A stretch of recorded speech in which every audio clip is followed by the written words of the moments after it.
Well, it's heavy and light at the same time. It's constant. I generally don't know what I'm doing day to day until that day. I have people managing my schedule, and I'm busy enough so that I pretty much attend to the next thing. But the responsibility of getting into all these heads, and you are influencing people significantly, aren't you? Well, I guess I take solace in the fact that so many thousands of people now have written to me and also talked to me to say that things are better for them because they've been trying to do some of the things that I suggest in my lectures. And so it is a heavy responsibility when you have influence of that sort, but it lightens it when you also have evidence suggesting that it seems to be doing people a lot of good. You're changing lives? That seems to be the case. You're saving lives? Saving lives too? Well, I would say there were 6 people in the audience last night. I was talking in Melbourne. I would say there were 6, maybe there were more, but there were at least 6, so half a dozen. And they were young men who told me that's what they said. That you had saved their lives? Yeah. How do you feel about that? Breaks me up. Why? I mean, it's a very positive thing you've done. What do you mean it breaks you up? Well, it's sad that there's so many people in that state of crisis, and they don't need that much encouragement. That's the thing. So it's sad that it only takes that much encouragement to make that much difference. There's a lot of lost people in the world. So it's a good thing to be able to help that. It's overwhelming. Well, I can tell that you're very emotional about it. Yeah, well, it's really something. You know what? I hadn't thought much about what had happened last night, but, probably 500 people lined up after the talk, and most of them say the same thing. About a quarter of them say, look, you're putting into words things I already knew. I always knew, but I didn't know how to say. It's like, well, that's what archetypal stories do, and I guess that's what articulate people do, so that's a good thing. But then the other 3/4 of them say some variant of my life has been turned around. They say, I was addicted, or I was drinking too much, or I wasn't moving ahead in my relationship with my girlfriend. I wasn't getting along with my family. I didn't have any direction in life. I was nihilistic or hopeless or anxious, or any number of variants of those. And I've been trying to put into practice what you've been talking about in your YouTube lectures and podcasts, and it's really helped. I've turned my life around. Thank you. It's like, yeah. It's really something. Do you feel fragile about that? Well, no, I wouldn't say exactly that. I seem to be able to handle this. It's been going on a long time now. It's been 18 months. And I would say in many ways now it's better than it was, because at the beginning, especially when I put my hat in the political ring, let's say, because I felt that the Canadian politicians had overstepped their boundaries, my job was threatened, and quite severely, and I thought I might lose my clinical license as well, and things were up in the air in a big way. Now things are a lot more gender pronoun. Yeah, it was my refusal, my stated refusal to abide by the requirement that I modify my language in a certain manner that I felt was inappropriate. I felt it was inappropriate of the government to demand that I modify my language. The government has no right to intrude on people's lives to that degree. It's very, very dangerous when that happens. And so anyways, I've been in one scandal after another in Canada, like seriously, like nonstop for 18 months. The last one, just 2 days ago, I was at Queen's University in Kingston, and there was a big demonstration. There was a very eerie occurrence. They arrested a woman who was carrying a garrote, for God's sake. Does that frighten you? That was not good. The Queen's University thing was not good. We were in a hall. It was kind of like a church, this hall. It's what it looked like. It was lined with stained glass windows, and probably 20 of them. And there was a protester had climbed up in the window well of all 20 windows, probably 5 or 6 feet off the ground. And they were 7 feet high, these windows, and they were pounding on them, and forcefully enough in one case to break the window. And so there was 900 of us inside, and we were surrounded by this group that were pounding on the windows and yelling and pounding on the doors. And it was, and you could see against the stained glass, you could see these shadowy forms pounding away. And It was very eerie. No one in that hall will ever forget that experience. Why? Why were they trying to get in? Why the garrote? Why the? It sounds like hate. Is it hate? Some of it was hate, for Why? sure. Why do they hate you? Because of who they imagine I might be, I guess. That's part of it. It's easy to hate someone who's been caricatured. And so, but there's more to it than that. I have been very forceful, let's say, in my criticisms of the radical left, not only in Canada, but in the West in general. Not critical enough, in my estimation. So I hold no stock whatsoever for the radical leftists. I'm absolutely appalled that they are the force they are in the universities. And I do believe that in many ways the universities have done more harm in society than good over the last 20 years.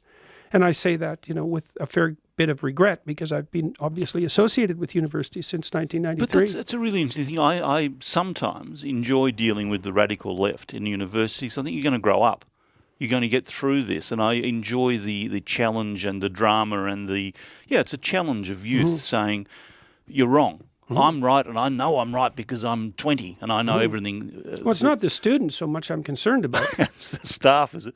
Oh yeah, it's the staff and the administrators, and no, it's not the students. I mean, look, I've been protested against. I watch the protesters, and most of the time, the vast majority of them are young people whose desire to have a positive influence in the world is channeled into this particular political expression at the moment. But so many of them are manipulated by the faculty members, and there's no excuse for that. And what they're doing is far more dangerous than it looks.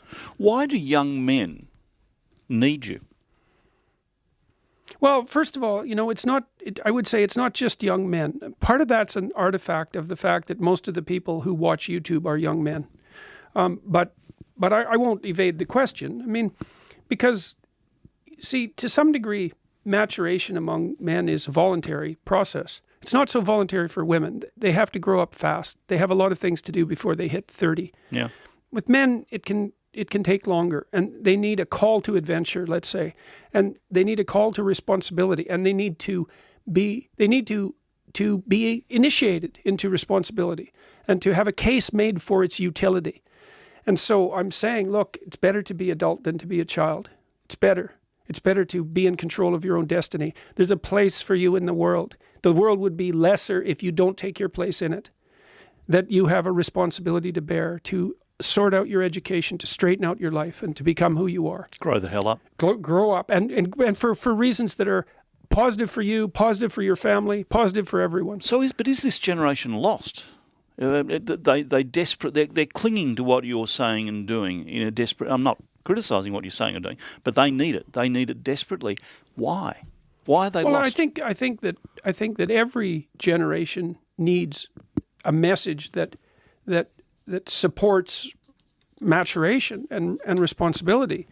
I think that we've done a bad job as a culture of putting that message forward. So to me, since the mid-1960s, our young people have been fed a never-ending diet of rights and impulsive freedoms, something like that. And that leaves a hole, because most of the meaning that people manage in their lives, and so that would be the meaning that you can offset against the tragedy of life, that comes from adopting responsibility and carrying a load. Like, human beings, in some sense, are designed for a load, and the heavier the load, the better. It's one of the things that gives you, there's this proclivity among psychologists to attempt to facilitate self-esteem, which is a word I don't care much for. I think that self-respect is a much better term, and I think you develop self-respect by carrying a responsibility.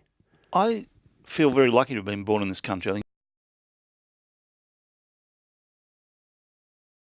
in a moment, but I was talking to some welfare workers, police, Salvation Army yesterday, saying to me they think society is becoming, and particularly at the age group we're talking, is becoming more aggressive, more cynical, more angry. Do you agree with that? And if so, why?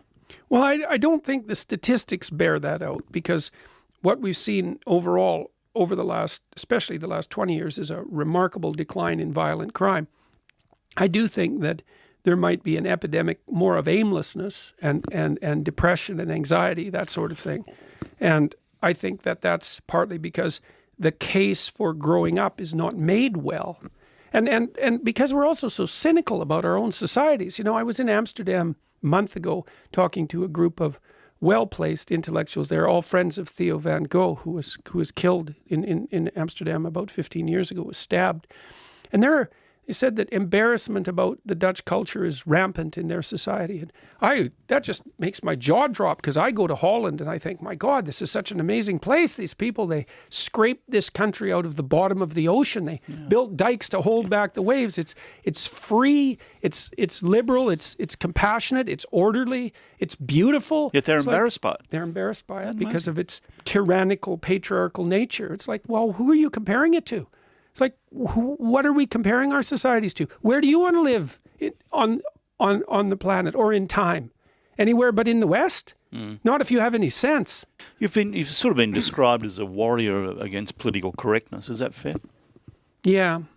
Tell me about this then. Our national carrier, Qantas, got some attention earlier this week, and I was thinking about this, so I knew you were coming in. And they were taking advice from a diversity group that's publicly Yeah, that's a bad funded. idea. Yeah, that's a bad idea. They wanted to ban words like guys and chairman, husband and wife, replace words like mankind and chairman. What's your reaction to that? I think that it would be better if people tried to solve some real problems instead of playing these idiot diversity games. I think that everyone who plays identity politics, whether they play it on the right or the left, is going to pay for it in ways they can hardly imagine. It's a very counterproductive way of dividing up the world. It's impossible to come to a peaceful solution in the identity politics universe. Even the identity politics types themselves, they've run into this problem they call intersectionality, right? So you classify people by race and by sex, let's say. So, and seek for equity along those dimensions. But then, well, what about the intersection between those dimensions? So you have enough ethnic minorities in your organization, let's say. You match by population, which is a foolish way of doing it, but you do that. And maybe you're matched by sex. But then, well, what about the intersection between race and sex? Well, and then what about the intersection between race, sex, ethnicity? Then you could add social class to that. Then you could add social proclivity. Then you could add attractiveness. There's a never-ending way of dividing people up into groups, and you can't equalize across all those ways. It's just technically not possible. Do you think people need to make a stand on issues like this? And when an airline like Qantas makes these decisions, do they need to stand against it? Do they need to boycott it? Do they need to do that sort of thing? I think they need to understand it at a deeper level. It's like we have to decide if we're going to divide people up, if we think that dividing people up primarily by their group identity is a good idea. And it's not. It's a bad idea. It will lead to an enhancement of our tribal proclivities. And I don't think that if you're an advocate of peace, that you would push and advocate for our further division into tribal entities. It's not wise. Is this transient? Will we move through this? We'll see. It's been not transient in the past. It's caused tremendous troubles in the past. This is another reason why I'm not a fan of the radical leftists. So the radical left ideologies were murderous in their expression throughout the 20th century. I mentioned earlier this country follows a lot of the US trends, good and bad. We're a little bit behind, but it can be fashion. Like Canada. Yeah. Well, what do we need to be alert to? What do we need to be aware of? What do we need to avoid? We need to be alert to the benefits of the societies that we now inhabit. We need to be grateful for their existence and note very carefully the unlikelihood of their continued success. Now, I don't understand how we managed it. In the West, we have societies where the default assumption between human beings is trust. I do not understand how we managed that, because there's so many ways that you can be betrayed by someone, especially if you don't know them. How do you set up a society where the typical interaction between strangers is straight? Oh, how many societies in the world are like that? Like 30, 40, something like that? How did that ever happen? We don't know, and it's an ongoing miracle, and we should do everything we can not to disrupt it, because the alternative to that generous trust, that courageous trust, which is unbelievably productive, is rule by thug, and that's the rule in most of the world. So do you have optimism or not for the future? I think we're in a time of extreme chaos. Things could go unbelievably well if we were careful. There's so many good things going on in the world right now. They're almost miraculous. So, for example, between the year 2000 and 2012, the level of absolute poverty in the world was cut by 50%. That was the fastest rate of improvement by a large margin in human history. It was 3 years faster than the most optimistic projections had suggested. There's hundreds of thousands of people a week now being pulled into the electrical power grid. Almost everyone has access to almost infinite computational power and all the educational resources that go along with that. We're wiping out most transmissible diseases. The fastest growing economies in the world are in sub-Saharan Africa. Like, there are a lot of things. There's no starvation in China. There's a huge middle class in China and India. These things are absolutely miraculous. So, and God only knows what we could accomplish if we got our act together in the next 20 years. The sky's the limit. So, but we're playing very foolish games in the West, and we could bring the house down around us. So we'll see. Thank you so much for coming in. Good luck with the burden. Oh, thanks very much for the invitation and for the interview. Jordan B. Peterson, 12 Rules for Life, an antidote to chaos.